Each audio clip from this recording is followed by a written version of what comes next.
تخيل معايا كده. النهاردة لو حد قالك عايز أشحن ابني بالبريد، هتفتكره بيهزر صح؟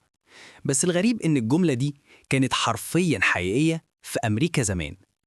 نرجع لأكتر من 100 سنة ورا، سنة 1913 لما البريد الأمريكي كان لسه جديد، وكان القانون بيقول إنك تقدر تبعت أي حاجة وزنها أقل من 32 كيلو في الطرود البريدية.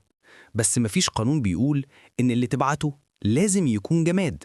وهنا الأمريكان قالوا تمام كده. أول حالة حصلت فعلا كانت غريبة جدا. زوجين من أوهايو قرروا يبعتوا ابنهم الرضيع جيمس لجدته بالبريد. الطفل كان عنده 8 شهور بس، وزنه أقل من 32 كيلو، فالقانون ما قالش لأ. دفعوا 15 سنت بس، وحطوا عليه تأمين $50 كضمان لو حصل له حاجة. وساعي البريد فعلا شاله ووصله لبيت الجدة. ومن هنا بدأت العدوى. ناس في القرى الريفية قالوا ليه نشتري تذاكر قطار غالية؟ نبعته بالبريد أرخص. وفي سنة 1914 بنت صغيرة اسمها تشارلوت ماي، عندها 4 سنين، اتشحنت لمسافة 120 كيلومتر، بس المرة دي معاها قاربها اللي بيشتغل في البريد. يعني كان الموضوع بالنسبة لهم رحلة آمنة، مش تهريب.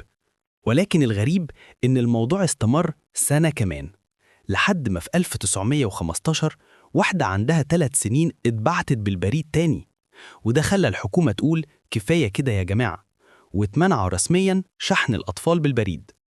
القصة دي مش هزار، كل ده حصل بجد، لأن مفيش قانون وقتها كان مانع، والناس كانت بتوثق في ساعات البريد كأنهم أفراد من العيلة. تفتكر بقى لو النظام ده كان لسه شغال النهاردة، كنت هتشحن مين بالبريد؟